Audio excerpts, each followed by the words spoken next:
തരതി ശോകമാത്മവിത്. അതേ കാര്യം തന്നെയാണ് അമ്മ പറഞ്ഞത്. നിങ്ങൾക്കിപ്പോൾ ദുഃഖമുണ്ടോ? ഇപ്പോൾ നിങ്ങൾക്ക് ദുഃഖമുണ്ടെങ്കിൽ, ദുഃഖം എന്ന് പറഞ്ഞു കഴിഞ്ഞാൽ മനസ്സിലും ഇന്ദ്രിയങ്ങളിലും ബുദ്ധിയിലും ഉണ്ടാകുന്ന അസ്വസ്ഥതയാണ്. അസ്വസ്ഥതയില്ലായ്മ. ഈ അസ്വസ്ഥത നിങ്ങൾക്ക് മാറ്റണോ വേണ്ടയോ? ഇതാണ് ചോദ്യം. ഇനിയിപ്പോൾ മാറ്റണം, പക്ഷെ ഞാനത് മാറ്റുന്നുണ്ട് എന്നൊരു കൂട്ടർ പറയുകയാണെങ്കിൽ അത് ഭോഗങ്ങൾ ആസ്വദിച്ചാണ് മാറ്റിക്കൊണ്ടിരിക്കുന്നത്. നമ്മളെല്ലാവരും വീണ്ടും വീണ്ടും വീണ്ടും വീണ്ടും ഭോഗങ്ങൾ ആസ്വദിച്ചുകൊണ്ടാണ് ദുഃഖശമനം നടത്താനായിട്ട് തുനിയുന്നത്. ഇത് ആസ്വദിക്കാതെ ഇതിനെ അതിജീവിക്കാൻ സാധിക്കുമോ? അതാണൊരു ചോദ്യം. അപൂർവം ചില ആൾക്കാർക്ക് അത് സാധിക്കും. അപ്പം അമ്മ അതുപോലുള്ള മഹാത്മാക്കൾക്കൊക്കെ അത് സാധിക്കും. അല്ലെങ്കിൽ പിന്നെ നമ്മൾ ആസ്വദിച്ചിട്ടെങ്കിലും അതിനെ തൂത്തുവാരി എറിയണം. ആസ്വാദനം അനാസ്വാദനം അറിഞ്ഞാസ്വദിക്കുക. ഇതമ്മ പറയുന്നത്. അറിഞ്ഞാസ്വദിക്കുക. എല്ലാത്തിലും ഒരറിവ് വേണം, ആസ്വാദനത്തിലും അറിവ് വേണം. ഞാൻ പറഞ്ഞുകൊണ്ട് വന്നത്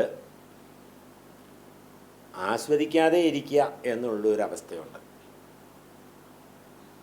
അത് മഹായോഗികൾക്കേ സാധിക്കത്തുള്ളൂ, അവതാര പുരുഷന്മാർക്ക് സാധിക്കും. അല്ലാത്തവരെ സംബന്ധിച്ചിടത്തോളം, നമ്മളെ സംബന്ധിച്ചിടത്തോളം നമ്മൾക്ക് ചെയ്യാവുന്ന, കുറഞ്ഞപക്ഷം ചെയ്യാവുന്ന ഒരു കാര്യമുണ്ട്.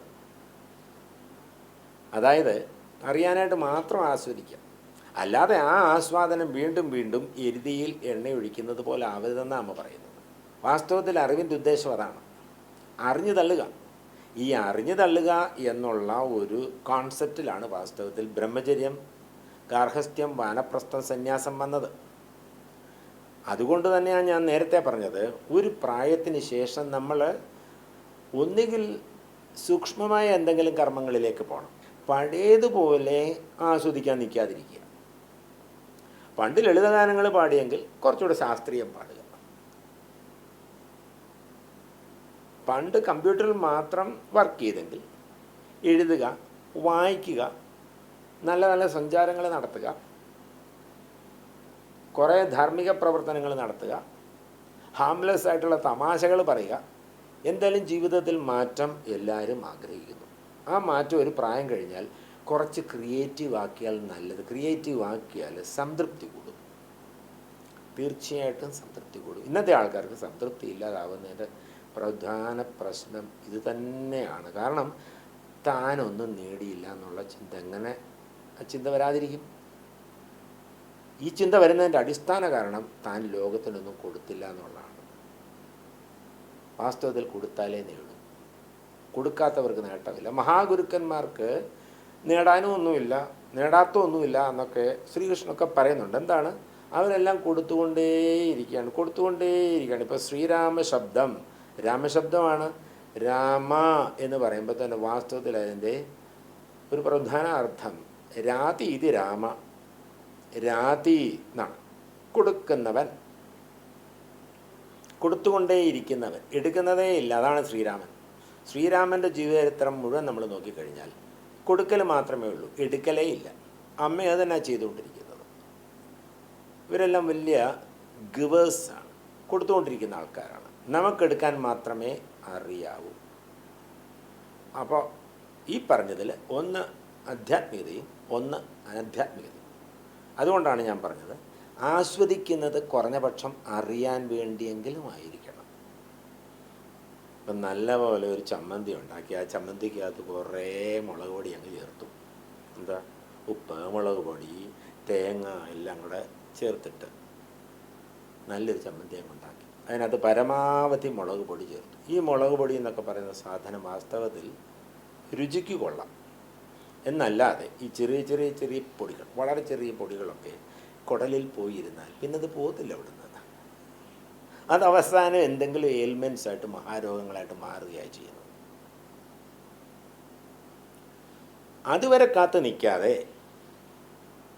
അമ്മ പറയുന്ന പോലെ ഇങ്ങോട്ടിറങ്ങിയാൽ പിന്നെ സ്വാദൊന്നുമില്ല, ഇവിടെ വരെയുള്ളൂ സ്വാദ് എന്നറിഞ്ഞിട്ട് ഇതുപോലുള്ള അപകടം ചെയ്യുന്ന, ചമ്മന്തി അപകടകാരിയാന്നല്ല ഞാൻ പറഞ്ഞത്, അപകടം ചെയ്യുന്ന ആഹാരങ്ങളെ ഒഴിവാക്കാം. അതുകൊണ്ട് അമ്മയും പറയാറുണ്ട്, സ്വന്തം അനുഭവത്തിൽ വരാൻ കാത്തു നിൽക്കരുത്, സ്വന്തം അനുഭവത്തിൽ വരാൻ കാത്തു നിൽക്കരുത്, മറ്റുള്ളവരുടെ അനുഭവങ്ങളിലൂടെ പഠിക്കുക. ഇതിനാണ് നമുക്ക് നിരീക്ഷണം വേണ്ടത്. അവലോകനം, നിരീക്ഷണം, അപഗ്രഥനം എന്നൊക്കെ പറയും.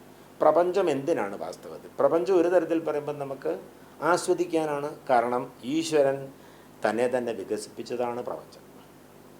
പ്രപഞ്ചീകരണം എന്ന് പറഞ്ഞു കഴിഞ്ഞാൽ എലൂസിഡേഷൻ, എലാബറേഷൻ എന്നൊക്കെയാണ് അർത്ഥം. ഈശ്വരൻ തന്നെ തന്നെ വികസിപ്പിച്ചു. എന്താ? സ്വകാമയത എന്നൊക്കെ പറയും. ഈശ്വരൻ ചിന്തിച്ചു പോലും. സത്യത്തെ അങ്ങനൊന്നും ചിന്തിച്ചിട്ടൊന്നുമില്ല. ഇതെല്ലാം നമ്മൾക്ക് അഹങ്കാരം ഉണ്ടാവാതിരിക്കാൻ വേണ്ടി പറയുകയാണ്. ഇതൊന്നും നമ്മുടെ സൃഷ്ടിയല്ല. അദ്ദേഹം ചിന്തിച്ചു. സ അകാമയത. എന്ത് ചിന്തിച്ചു? ഞാൻ പലതായിത്തീരട്ടെ, ഞാൻ പലതായിത്തീരട്ടെ എന്ന് ഈശ്വരൻ ചിന്തിച്ചു. എത്ര സുന്ദരമായ ഫിലോസഫിയാണ്. അങ്ങനെയൊക്കെ ചിന്തിക്കുമോ? ഒരു ചോദ്യമാണ്. ഓ, ഈശ്വരൻ അങ്ങനെയൊക്കെ ചിന്തിച്ചു, ഇയാൾ കണ്ടുപോയി എന്നാണ് ചോദ്യം. ശരി, അതിനും ആൻസറുണ്ട് വാസ്തവത്തിൽ. ഉറങ്ങുന്നവന് പ്രപഞ്ചമില്ല. ഇതെല്ലാം ഈ ഉറക്കത്തിലേക്ക് പോയാൽ മതി. ഉപനിഷത്തുകളൊക്കെ പറയുന്നത് നിങ്ങൾ എല്ലാ ദിവസവും വലിയൊരു നിധിയുടെ മുകളിൽ കൂടെ നടന്നു പോകുന്നു. 1-2 നിധികളുണ്ട്. ഒന്ന് മൃത്യുവാണ്, അതിനെ അപഗ്രഥനം ചെയ്യാം. മറ്റൊരു നിധിയാണ് കർമ്മഫലം, അപഗ്രഥനം ചെയ്യാം. സുഷുപ്തി വലിയൊരു നിധിയാണ് എന്ന് ബുദ്ധിമാന്മാരെല്ലാം പറഞ്ഞിരിക്കുന്നു. ഉറക്ക സമയത്ത് പ്രപഞ്ചമില്ല. രാവിലെ നമ്മൾ സത്യത്തിൽ പലതായിത്തീരുന്നുണ്ട്. പക്ഷേ ഇവിടെ ഈശ്വരനും നമ്മളും തമ്മിൽ ഒരു വ്യത്യാസമുണ്ട്. നമ്മൾ പലതായിത്തീരുമ്പോൾ എൻ്റേത് എൻ്റേത് എൻ്റേത് എന്നുള്ള ഒരു മിസ്ആപ്രിഹെൻഷൻ, വിപര്യജ്ഞാനം എന്ന് പറയും, അജ്ഞാനാശങ്ക നമുക്കുണ്ടാവുന്നുണ്ട്. പക്ഷേ ഈശ്വരൻ അതില്ല. ഇതെല്ലാം താൻ തന്നെയാണ്. അമ്മ പറയുന്നു, മക്കളെ, നിങ്ങളുടെ ദുഃഖമേ ഉള്ളൂ അമ്മയ്ക്ക്, അല്ല അമ്മയ്ക്ക് ദുഃഖമില്ല. നിങ്ങളുടെ സുഖമാണ് എൻ്റെ സുഖം, അല്ലാതെ എനിക്ക് പ്രത്യേകിച്ച് ഒരു സുഖവുമില്ല. നിങ്ങളുടെ ദുഃഖങ്ങളും സുഖങ്ങളും ആണ് എൻ്റേത്. അല്ലെങ്കിൽ അമ്മ ആനന്ദമല്ലാതെ മറ്റൊന്നല്ല. അപ്പോഴ് വാസ്തവത്തിൽ ഇതിനെല്ലാത്തിനും യുക്തിയുണ്ട്. ഇപ്പോൾ പല ആൾക്കാരും ചോദിക്കും, കോഴിയാണോ കോഴിമുട്ടയാണോ ആദ്യം ഉണ്ടായത്, മാവാണോ മാങ്ങാണ്ടിയാണോ ആദ്യം ഉണ്ടായത്? എന്താ ആൻസർ? ആൻസർ എന്താണ്? രണ്ടും ഒന്ന് തന്നെയാണ്. മാങ്ങാണ്ടി മാവിലുമുണ്ട്, മാവ് മാങ്ങാണ്ടിയിലുമുണ്ട്. അതാണ് രണ്ടും രണ്ടല്ല എന്നുള്ളതാണ്. ഈശ്വര സൃഷ്ടിയെപ്പറ്റി നമ്മൾ പറയുമ്പോൾ ഈ രീതിയിൽ വേണം അർത്ഥമെടുക്കേണ്ടത്. ഈശ്വരനും പ്രപഞ്ചവും രണ്ടല്ല. പ്രപഞ്ചത്തെ എന്തിനു സൃഷ്ടിച്ചു? ഈശ്വരൻ പ്രപഞ്ചത്തെ എന്തിനു സൃഷ്ടിച്ചു? പലരുടെയും ചോദ്യമാണ്, ദുഃഖങ്ങളെ എന്തിനു സൃഷ്ടിച്ചു? അല്ലെ, ഈ ദുഃഖങ്ങളെല്ലാം കൂടെ എൻ്റെ തലയിലോട്ട് എന്തിനിടുന്നു? അപ്പോൾ പലരുടെയും വിചാരം അവരുടെ വലിയ തലയാണെന്നാണ്. കാരണം ഈശ്വരന് പോലും ഇത്ര ഇട്ട് കൊടുക്കാൻ പറ്റിയൊരു തലയെന്ന് പറയുന്നത് ഒരപാര തലയല്ലേ. അങ്ങനെയാണ് പലരുടെയും ചിന്ത. ഈശ്വരൻ പ്രപഞ്ചത്തെ സൃഷ്ടിച്ചത് നമുക്ക് ആസ്വദിക്കാനും പഠിക്കാനുമാണ്. ഞാനിപ്പം നിങ്ങളുടെ മുമ്പിൽ പ്രണവാമൃതാനന്ദപുരിയായിട്ടിരിക്കുന്നു. അതിന് കാരണക്കാരി അമ്മയാണ്. പക്ഷെ അതിന് മുമ്പ് എന്തായിരുന്നു എന്ന് ചോദിച്ചു കഴിഞ്ഞാൽ എൻ്റെ എല്ലാ ഇൻസ്പിറേഷൻസും പ്രകൃതിയാണ്. ബാല്യം. ഓരോ ആൾക്കാർ ഈ അടിച്ചു പൊളിച്ചു എന്നൊക്കെ പറയുന്നുണ്ട്. അവർക്ക് കേൾക്കുമ്പോൾ ചിരി വരും. എന്താണ്? അടിച്ചു പൊളിക്കേണ്ടത് പ്രകൃതിയിലാണ്. അടിച്ചു പൊളിക്കേണ്ടത് പ്രകൃതി ആസ്വദിച്ചാണ്. അടിച്ചു പൊളിക്കേണ്ടത് മണ്ണിലാണ് എന്നൊക്കെ ഞങ്ങൾ ഈ ആഞ്ഞലിച്ചക്ക, ആഞ്ഞലിക്ക എന്ന് പറയും ഞങ്ങളുടെയൊക്കെ സ്ഥലം. ചില വേന്ദ്രന്മാരൊക്കെ ആഞ്ഞലിയെ കയറും. എനിക്ക് പിന്നെ കയറാൻ അറിഞ്ഞൂട. അതുകൊണ്ട് ഞാൻ താഴെ കൊട്ടയുമായിട്ട് നിൽക്കും. ഈ കൊട്ടയ്ക്കകത്ത് കുറച്ച് വൈക്കോലും കാണും. ഇത്രയും നീളം കാണും ഒരു ആഞ്ഞലിച്ചക്കയ്ക്ക്. കുറേ പറിച്ചിടും. എല്ലാം ഇങ്ങനെ അടുക്കി അടുക്കി അടുക്കി വെക്കും. കുറേ പിള്ളേർ കാണും. അതൊക്കെ സത്യം പറഞ്ഞു കഴിഞ്ഞാൽ അതൊക്കെ ഒരു എന്താണ്, ഇനെക്സ്പ്ലിക്കബിൾ എക്സ്പീരിയൻസ് ആണ്. ഒരിക്കലും ഇനി തിരിച്ചു വരില്ല. വരുമായിരിക്കും. ഈ പുനരാവർത്തനം നമ്മൾ കണക്കിലെടുക്കുമ്പോൾ അതെല്ലാം വരുമായിരിക്കും. എന്നിട്ട് ഇതിൻ്റെ ചുളയുണ്ട്. സത്യം പറഞ്ഞാൽ തേനോ പഴങ്ങളോ ഒരു മധുരങ്ങളൊന്നുമല്ല. അതാണ് ഇപ്പോഴത്തെ ആൾക്കാരിത് പറഞ്ഞാൽ വിശ്വസിക്കത്തില്ല. ഇതെന്താണെന്നറിയോ? ഈശ്വരൻ പലതായി തീർന്നതാണ്. ഈശ്വരൻ മാങ്ങാണ്ടിയായിട്ടും മാവായിട്ടും ആഞ്ഞലിച്ചക്കയായിട്ടും പാടങ്ങളായിട്ടും പറമ്പുകളായിട്ടും ഒക്കെ തീർന്നു. പിന്നെ അതിനകത്ത് മനുഷ്യൻ സൃഷ്ടിക്കാൻ പോയി ഓരോന്നും. അതുകൊണ്ട് ഒരു എൻജോയ്മെൻറ്റ്സും ഇല്ല. ഞാനൊരു 8 മണിക്കൂർ അല്ലെങ്കിൽ 10 മണിക്കൂറേ, ഞാനൊരു PhD ആണ്, ഞാനൊരു 10 മണിക്കൂർ AC-യിലിരുന്ന് പിസ്സയൊക്കെ കഴിച്ച് കാപ്പിച്ചിനോ കുടിച്ച് എന്താ ഒരാനന്ദം ഒരാൾ പറയുന്നുണ്ടോ? അതാണ് ഞാൻ പല പ്രാവശ്യവും പറഞ്ഞിട്ടുണ്ട്. പ്രപഞ്ചത്തെ ഈശ്വരൻ നമുക്ക് വേണ്ടി സൃഷ്ടിച്ചിരിക്കുകയാണ്. എന്ത് സുന്ദരമായിട്ട്, ഹാംലെസ് ആയിട്ട്, അഹിംസാത്മകമായിട്ട് അതിനെ ആസ്വദിക്കാൻ, മാത്രമല്ല അതിനെ അപഗ്രഥിക്കാൻ. ലോകം കണ്ട എല്ലാ പ്രതിഭാശാലികളും മഹാമനീഷികളും എല്ലാം വാസ്തവത്തിൽ പ്രകൃതിയിലൂടെ പ്രചോദനം ഉൾക്കൊണ്ട ആൾക്കാരാണ്. ഒരു ദിവസം അമ്മയുടെ കുട്ടിക്കാലം, അതായത് ഒരു 13-14 വയസ്സുള്ള കാലത്തെപ്പറ്റി വിസ്തരിച്ചു. വാസ്തവം പറഞ്ഞു കഴിഞ്ഞാൽ അമ്മ ഇങ്ങനെ തുള്ളിച്ചാടുകയാണ്. ഞാൻ വിചാരിച്ച് ഇത്രയും വലിയൊരാൾ പോലും ആ കുട്ടിക്കാലത്തെപ്പറ്റി ഇങ്ങനെ പറയുന്നത്, കായലിൽ കുളിച്ചതും കൂട്ടുകാരുടെ കൂടെ കളിച്ചതും കല്ല് കളിച്ചതും ഊഞ്ഞാലാടിയതും, അമ്മ പോലും അത് വിസ്തരിക്കുന്ന സമയത്ത്. അതാണ് പ്രകൃതി. പിന്നെ മനുഷ്യനുണ്ടാക്കിയതൊക്കെ വാസ്തവത്തിൽ അപകടം ഒരു തരത്തിൽ. ഒരാളോടെ ഞാൻ ഇന്നലെ ചോദിച്ചു, എന്ത് ചെയ്യുന്നു? അത് ഞാനൊരു PhD അങ്ങ് എടുക്കാൻ പോവാ. ഞാൻ പറഞ്ഞു, താങ്ങുമോ ഇത്രയൊക്കെ? PhD എല്ലാം കൂടെ എടുത്താലേ. ഞാൻ കളിയാക്കാനായിട്ട് ചോദിച്ചു, എന്താണ് വിഷയം?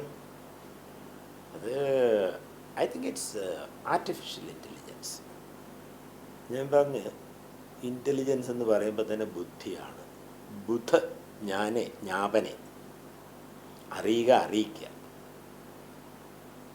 അത് ഈശ്വരൻ തരുമ്പോൾ മാത്രമാണ് അതിനെ ബുദ്ധി എന്ന് വിളിക്കുന്നത്. നിങ്ങൾ ട്രാൻസ്ലേഷൻ എന്ത് വേണേൽ ചെയ്തോളൂ. ബുദ്ധി എന്ന് വിളിക്കണോ?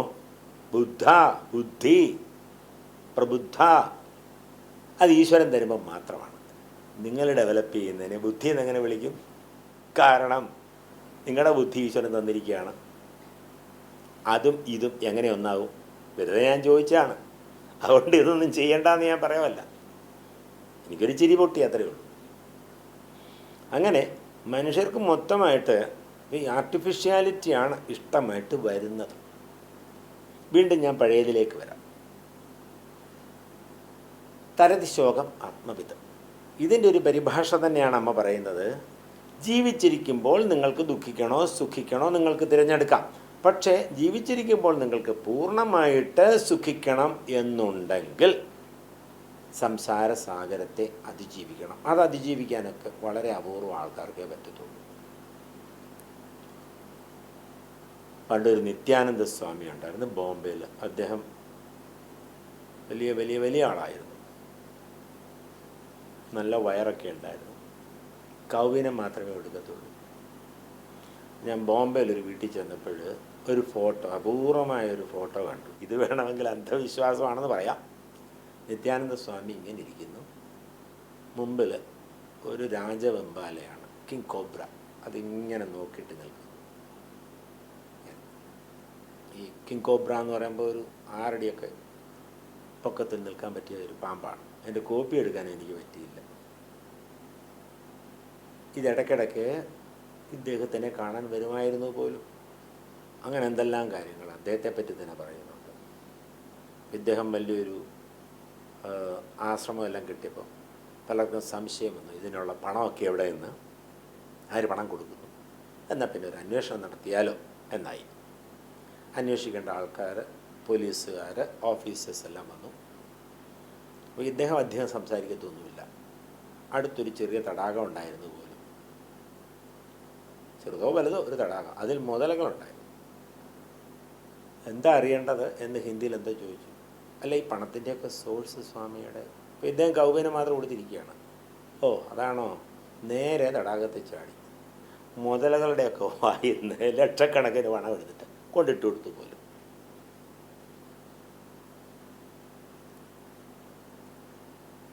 മുതലകളുടെ വായിൽ നിന്ന് അവർക്കെന്ത് സാധിക്കും?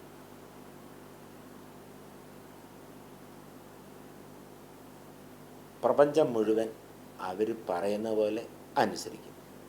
അതാണ് ഇച്ഛാശക്തി, ജ്ഞാനശക്തി, ക്രിയാശക്തി, സ്വരൂപിണി എന്നൊക്കെ പറയുന്നത്. നമ്മൾ വീണ്ടും പറഞ്ഞതിലേക്ക് പോകാം. നിത്യം നമോ നമഃ ശ്രീകൃഷ്ണനും പറയുന്നു. തസ്മാത് സർവേഷു കാലേഷു മാം അനുസ്മരയുദ്ധച. തസ്മാത് എന്ന് പറഞ്ഞു കഴിഞ്ഞാൽ ഡ്യൂ ടു ദ അഫോർസെഡ് റീസൺസ്, ഞാൻ നേരത്തെ പല യുക്തികളും നിൻ്റെ മുമ്പിൽ അവതരിപ്പിച്ചല്ലോ അർജുന. അങ്ങനെയുള്ള കാരണങ്ങളെ കൊണ്ട് തസ്മാത്, അതായത് അനേന കാരണേന, ഈ കാരണങ്ങളെ കൊണ്ട് സർവേഷു കാലേഷു, അതാണ് നിത്യം നമോ നമഃ എന്ന് പറയും. എല്ലാ കാലങ്ങളിലും, അത് അനുകൂല സാഹചര്യമായാലും പ്രതികൂല സാഹചര്യമായാലും ഏതന്തരീക്ഷമായാലും ഏത് ജീവിതമായാലും, സർവേഷു കാലേഷു, അതായത് ഒരു നിമിഷം പോലും എന്നെ വിസ്മരിക്കാൻ പാടില്ല, വിസ്മരിക്കരുത്.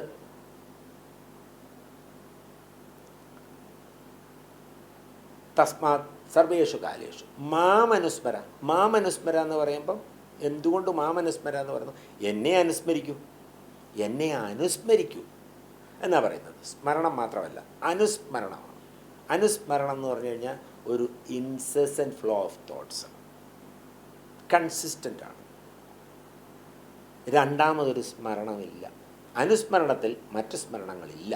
അതാണ് നിന്നോർമ്മകൾ മാത്രം എൻ മനസ്സിൽ എന്നമ്മ പാടാറുണ്ട്. അതാണ് അനുസ്മരണം. എപ്പോഴും എന്നെ മാത്രം സ്മരിച്ചുകൊണ്ടിരിക്കണം. മോഹങ്ങളെല്ലാം കളയാൻ മോഹങ്ങളെ സ്മരിച്ചിട്ട് കാര്യമില്ല, ഈശ്വരനെ സ്മരിക്കണം. ഓക്കെ, എന്നാൽ ഈശ്വരനെ സ്മരിക്കണമെങ്കിലോ മോഹജാലങ്ങളെല്ലാം പോവുകയും വേണം. അങ്ങനെയുണ്ട്. രണ്ടും എന്താണ്? ഇൻ്റർ റിലേറ്റഡ് ആണ്. മോഹങ്ങൾ കളയാൻ ഈശ്വരനെ സ്മരിക്കണം, ഈശ്വരനെ സ്മരിക്കണമെങ്കിലോ മോഹജാലങ്ങളെല്ലാം പോവുകയും ചെയ്യണം. ഇത് കുറച്ച് പ്രയാസമുള്ള കാര്യമാണ്. ഈ പ്രയാസം നമ്മളുണ്ടാക്കിയ പ്രയാസം തന്നെയാണ്. അതാണ് അതിലെ ഏറ്റവും പ്രധാനപ്പെട്ട പോയിന്റ്. എത്രയോ ജന്മജന്മാന്തരങ്ങളിലൂടെ നമ്മളുണ്ടാക്കിയ പ്രയാസമാണ്. കാരണം പ്രയാസം ഉണ്ടാക്കി ഉണ്ടാക്കി ഉണ്ടാക്കി നമുക്കൊരു ശീലമായിപ്പോയി. ഇനിയിപ്പോൾ പ്രയാസമില്ലാതിരിക്കാൻ നമ്മളെ കൊണ്ട് പറ്റത്തില്ല. എന്തെങ്കിലും ഒരു പ്രയാസമില്ല, ഒരു സുഖമില്ല എന്നൊരവസ്ഥയിൽ നമ്മൾ തന്നെ എത്തുന്നു. അതാണ് വിഷയം. ഇവിടെ എന്താ ശ്രീകൃഷ്ണൻ പറയുന്നത്? തസ്മാത് സർവേഷു കാലേഷു, എല്ലാ കാലങ്ങളിലും, ജാഗ്രത് സ്വപ്ന സുഷുപ്തി, എല്ലാ കാലങ്ങളിലും എന്നെ അനുസ്മര. സർവേശ്വരനായിരിക്കുന്ന എന്നെ എന്നാണ് ഉദ്ദേശിക്കുന്നത്. അവിടെ അദ്ദേഹം ഉദ്ദേശിക്കുന്നത് ശ്രീകൃഷ്ണ രൂപമല്ല. പക്ഷെ അർജുനൻ അങ്ങനെ കാണാൻ പറ്റുന്നുള്ളൂ, നമുക്കും അങ്ങനെ കാണാൻ പറ്റുന്നു. സർവേശ്വരനായിരിക്കുന്ന അല്ലെങ്കിൽ ജഗന്നിയന്താവായിരിക്കുന്ന എന്നെ സ്മരിക്കൂ. പിന്നോ യുദ്ധവും ചെയ്തുകൊള്ളൂ എന്നാണ് പറയുന്നത്. ഇവിടെ എന്നെ സ്മരിക്കൂ എന്ന് ശ്രീകൃഷ്ണൻ പറയുമ്പോൾ അദ്ദേഹത്തിന് എന്തെങ്കിലും സ്വാർത്ഥതയുണ്ടോ? അർജുനനോ നമ്മളോ ആരെങ്കിലും ശ്രീകൃഷ്ണനെ സ്മരിച്ചിട്ട് ശ്രീകൃഷ്ണൻ എന്താ ഗുണം? അദ്ദേഹത്തിന് ഇല്ലാത്ത ഗുണങ്ങളൊന്നും ഇല്ലല്ലോ. പിന്നെ അദ്ദേഹത്തിന് എന്ത് ഗുണം കിട്ടാനാണ്? അദ്ദേഹത്തിന് എന്താ പ്രയോജനം? അദ്ദേഹത്തിന് ഇല്ലാത്ത പ്രയോജനങ്ങളൊന്നും ഇല്ലല്ലോ. പിന്നെ എന്ത് പ്രയോജനം കിട്ടാനാണ്? ഇതെല്ലാം ഭക്തന് വേണ്ടി, ശിഷ്യന് വേണ്ടി മാത്രം പറയുകയാണ്. എന്തിനു പറയുന്നു? നീ ഇങ്ങനൊക്കെ ചെയ്താൽ എന്നെപ്പോലെ ആകാമെന്നാണ്. നീ വേറെ ആരെയും പോലെ ആകണ്ട അർജുന എന്നാണ് പറയുന്നത്. ഇപ്പം ഇവിടെ എല്ലാ അന്തേവാസികളും ചിന്തിക്കുന്നുണ്ട്, ഓ എത്ര ജന്മം കൊണ്ടായിരിക്കും അമ്മയെപ്പോലെ ആയിത്തീരുന്നത്, ഞങ്ങളെല്ലാം ചിന്തിക്കുന്നുണ്ട്. അപ്പോൾ അവർ പറയാം അതൊക്കെ ചുമ്മാ അത് ഭ്രാന്തന്മാർ, ചുമ്മാ അവിടെ ഇങ്ങനെ പോയി കിടക്കുക. അല്ല, പിന്നെ ഇവരുടെ എന്താണ് ലവ് അഫേഴ്സും ക്രഷും എന്നൊക്കെ പറയുന്ന സാധനങ്ങൾ ഒരു ദിവസം രണ്ട് ദിവസം കഴിഞ്ഞു. അതിലൊക്കെ എത്രയോ ഭേദമാണ്. ഇപ്പം 44 വർഷമായിട്ട് എനിക്ക് അമ്മയുടെ ഉള്ള ക്രേസ് 44 വർഷമാകുന്നു. അപ്പോൾ പിന്നെ മറ്റേന്നെ ഞാൻ പരിഗണിക്കണം. അപ്പോൾ ആരാണ് ശരിക്കും വട്ടൻ? അതുപോലെ ഇവിടെ ഒരുപാട് ആൾക്കാർ എത്രയോ വർഷങ്ങളായിട്ട് അവരൊന്നും ഇല്ലാത്തതുകൊണ്ടാണോ അങ്ങനെ നടക്കുന്നത്? ഈ സ്മരണയിലാണ് അവരെല്ലാം നടക്കുന്നത്. തസ്മാത് സർവേഷു കാലേഷു മാം അനുസ്മര. അനുസ്മരണം മാത്രം പോരാ, യുദ്ധജ, യുദ്ധവും ചെയ്യാനാണ് പറഞ്ഞിരിക്കുന്നത്. അതിൻ്റെ അർത്ഥം എന്താണ്? എല്ലാ ദിവസവും ആരുമായിട്ടേലും പോയി അടി ഉണ്ടാക്കണമെന്നാണോ? അല്ല. അല്ലെങ്കിൽ ആരെയും തല്ലണം. എന്താ ശ്രീകൃഷ്ണൻ പറയുന്നതല്ല. എന്നാൽ പിന്നെ എല്ലാ ദിവസവും ഒരു തല്ലുണ്ടാക്കിയേക്കാം. യുദ്ധജ, യുദ്ധവും ചെയ്യണം. ഇവിടെ ഒരു കാര്യം നമ്മൾ മനസ്സിലാക്കേണ്ടത്, ഇത് കൃത്യമായിട്ട് കാണിച്ചു തന്ന ഒരാളാണ് മാതാമൃതാനന്ദമയി ദേവി. കാരണം മണിക്കൂറുകൾ, ഞാൻ അമ്മയെ ആദ്യമായിട്ട് കാണുന്ന സമയത്ത് മണിക്കൂറുകളാണ് അമ്മ ധ്യാനിക്കുന്നത്. ആദ്യമായിട്ട് കാണുന്ന ദിവസത്തിൽ അമ്മ ധ്യാനിക്കുന്നത് മണിക്കൂറുകളാണ്. ഇടയ്ക്ക് തമാശ പറയും, ഇടയ്ക്ക് ചിരിക്കും, ഇടയ്ക്ക് കരയും, ഇടയ്ക്ക് കൊച്ചു കുഞ്ഞിനെ പോലെ സംസാരിക്കും, ഇടയ്ക്ക് വലിയ വിജ്ഞാനിയെപ്പോലെ സംസാരിക്കും, ഇടയ്ക്ക് ഇങ്ങനെ കറങ്ങിക്കൊണ്ടേയിരിക്കും മണിക്കൂറുകൾ. അതൊന്നും നമുക്കിത് എന്താണെന്ന് മനസ്സിലായില്ല. പക്ഷേ ഒരു കാര്യം, അതിൽ വല്ലാത്തൊരു ആകർഷണം തോന്നി. ഇത് അമാനുഷികമാണെന്ന് ഉറച്ചു. പിന്നെ ഒരൊറ്റ ഇരുത്തമാണ് അമ്മ. ആ ഇരുത്തം എന്ന് പറയുമ്പോൾ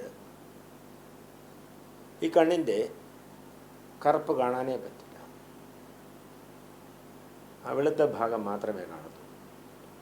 ആ ഇരുന്നാൽ ഒരതിശയോക്തി പറയില്ല. 5, 6, 7 മണിക്കൂർ അങ്ങനെ പോകും. ഇതൊക്കെയാണ് ആദ്യത്തെ ദിവസം തന്നെ കാണുന്നത്. തസ്മാത് സർവേഷു കാലേഷു മാം അനുസ്മര. എന്നെ അനുസ്മരിക്കുകയും മാത്രം പോരാ, യുദ്ധവും ചെയ്യുക. യുദ്ധം ചെയ്യുക എന്ന് പറയുമ്പോൾ അമ്മ കാണിച്ചു തന്ന ഇതാണ്. ഇത്രയൊക്കെ അമ്മ ധ്യാനിച്ചിട്ടുണ്ട്. ഭക്തിലഹരിയിൽ നൃത്തം ചെയ്തിട്ടുണ്ട്, ഉപാസനകൾ ചെയ്തിട്ടുണ്ട്, മണിക്കൂറുകൾ തപസ് ചെയ്തിട്ടുണ്ട്. പക്ഷേ അതേ സമയം തന്നെ അമ്മയുടെ സേവന പ്രവർത്തനങ്ങളും അതേപോലെ നിന്നു. ഇതാണ് ഇവിടെ തന്നെ പറഞ്ഞിരിക്കുന്നത്. മാം അനുസ്മര യുദ്ധജ. പിന്നെ ഒരു കാര്യമുള്ളത്, ഈ യുദ്ധം ചെയ്യുക എന്ന് പറയുമ്പോൾ വാസ്തവത്തിൽ വെളിയിലത്തെ ശക്തികളുമായിട്ടല്ല യുദ്ധം ചെയ്യേണ്ടത്. അതുകൊണ്ട് തന്നെയാണ് ഭഗവത്ഗീതയിൽ പരന്തപ എന്ന് വിളിക്കുന്നത്. അതായത് യുദ്ധം ചെയ്യേണ്ടത് ഉള്ളിലെ നമ്മുടെ തന്നെ ക്ഷുദ്രതയുമായിട്ടാണ്, നമ്മുടെ തന്നെ ദൗർബല്യങ്ങളുമായിട്ടാണ് നമ്മൾ യുദ്ധം ചെയ്യേണ്ടത്. നമ്മുടെ തന്നെ ദൗർബല്യങ്ങളുമായിട്ട് നമ്മൾ യുദ്ധം ചെയ്യേണ്ടത്.